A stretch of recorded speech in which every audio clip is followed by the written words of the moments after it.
Hello, it's Sunday, and I thought I'd make a pipe video. Um, I don't want to. It's all going to be pretty easy these days, whether I make a video on something or not. We'll just see. And some of you may have watched my little one on how to use a shaving scuttle, or how I use a shaving scuttle. So there'll be little sort of, what I'll try and do is I'll keep the pipe videos to the weekend, and if I'm going to do anything what the politicians might call off message, uh, I'll do it in the week. So because just keeps the thing fresh, doesn't it? Really, for me and for you maybe, because you might get sick of hearing me talking about pipes all the time. I'm smoking um,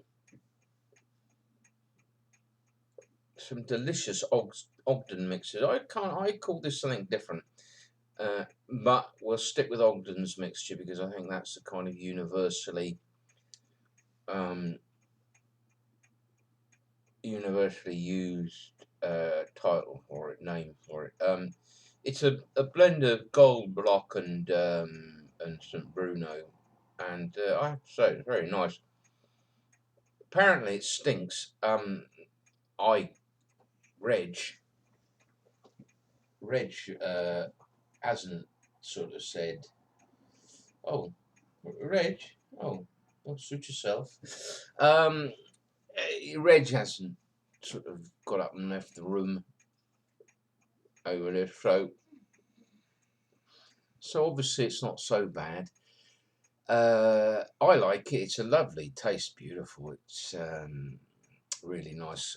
It was a gift from a very nice chap, Ross, and he sent me some snuff as well, and some other bits and pieces of chewing tobacco, which I know some of you recoil at the thought of that, but I don't give a monkey, so I like to use it.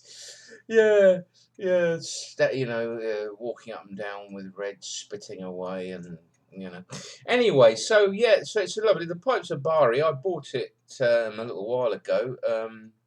I have to say it's a great little pipe. It's not a filter. It's a straight normal pipe, um, and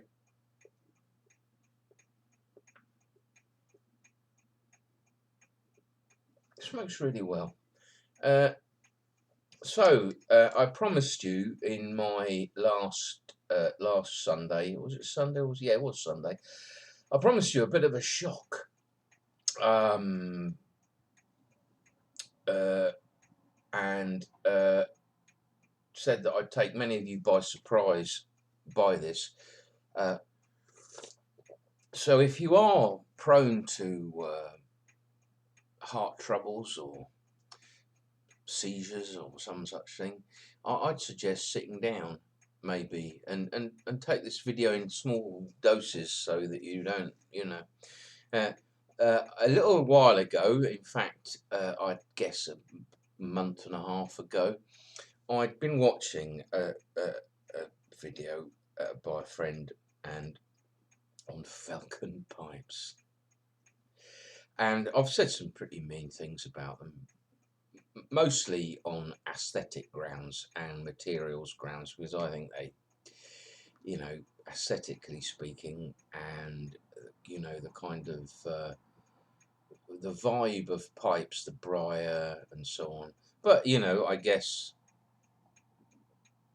taking that kind of reasoning to its logical conclusion, you might say that vulcanite stems are an abhorrence and aesthetically unpleasant, and should be replaced by ones made of either wood or horn or amber or another natural material.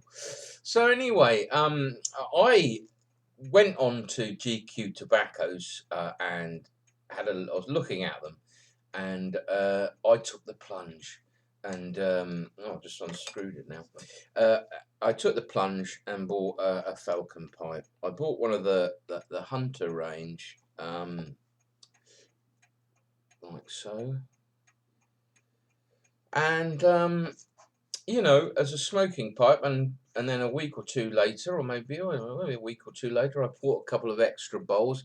That's the Algiers, and that one's the Dublin, and I think that one's their billiard, they call it.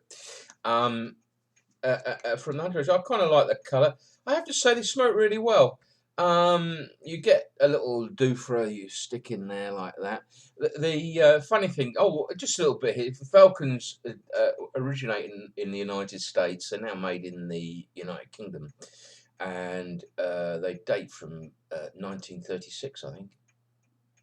Yeah, 1936. So that's a little of the history they're made here now. Friends of mine, older friends of mine from years back and from not so many years back, smoked Falcon pipes. I think they were seen, and I think, funnily enough, um, talking to people, they say it's an old men's pipe.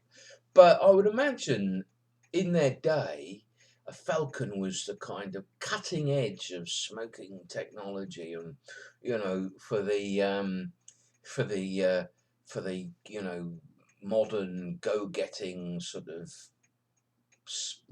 a man who's turned his back on tradition and embraced the modern world with jet aircraft and Falcon pipes. Funnily enough, one of the who stands out the most, a chap called Mike Reed, he was a pilot in the RAF. He flew bomber, not in Bomber Command. Well, I guess it must have been still Bomber Command. He flew Vulcan bombers, and he smoked a Falcon pipe. So he's probably the most illustrious person I know that smoked a Falcon pipe. Um, and the little, they are very good, and they smoke really well. The funny thing is, and this is what amuses me about them more than anything, is the obsession that Falcon has itself about what they call goo. And I have to say, cleaning a briar pipe with a vulcanite or plastic stem and or a meerschaum, which is a little more complex, it's quite easy. You just run your pipe clean. It's not difficult. Uh, a, a Vulcan pipe, a Falcon pipe is a right pain in the arse. I forgive that expression. You have to. The goo, and I think that their obsession with goo in other pipes is quite misplaced. It's their pipes that are difficult to clean. You have to separate. There's tons of muck in there, and uh, and get running a cleaner through because of the little bit in the middle there. It's quite difficult. You have to sort of flick it out, and it's a mess. So I leave it till last if I've smoked it. But the kind of smoke you get from them and the convenience of them, as I said last week, I like a bit of lunting, and you just stick a couple of bowls in your man bag, and and you've got your stem. But as I say, the goo factor is a bit of a thing, and it's funny that the accusation in the Falcon material is that other pipes goo and goo, but the Falcon is goo. But it seems to collect in places that it doesn't in other pipes, and you have to that was the same color as that, so you can imagine all the kind of tarry deposits and stuff. But it doesn't affect them. They're a bit of a nuisance in that respect. I still think I like the kind of black stem. I would never want a silver one. I think they're hideous. But I think you know. I think they get the one thumbs up because they are excellent pipes to smoke. The bowl size is small, um, which may be a problem, but you can get kind of sort of super large ones. So, so I'd say, and it's a bit of a fiddle to clean, but they're okay. I still don't think they look great, but you know, if you want a good solid smoking pipe, easy to transport a couple of spare bowls with your backy pouch around if you're out and about, they are very convenient for that. And I don't take everything back. But you know, I think that they're not too bad. They're not too bad. Other than that, it's been a pretty ordinary sort of week. I got somebody bought me some aftershave called do you know, I can't even remember what it's called now, but it was awful. It was a musky one, and you know, and having lived in the country and you know, been not up close and personal with a fox, but you know, close enough to be able to smell it. It's kind of like that. You kind of stick this. What's it called? Oh, I can't remember. The old memory's not what it used to be. And you know, it kind of was like splashing, and it was really. I thought I'd sort of rubbed sort of eau de fox on my face. It was that musky. What's it called? Oh dear, oh dear. Mid-40s, and it's all going. It's all going. Enjoy it while you can. So anyway, well, that's my kind of ramble about Falcons for you. I hope you all have a fantastic week, and maybe a little video about uh, shaving and razors and things in the week, or something else of interest, maybe. I don't know. Who knows? So anyway, take care and have a great week.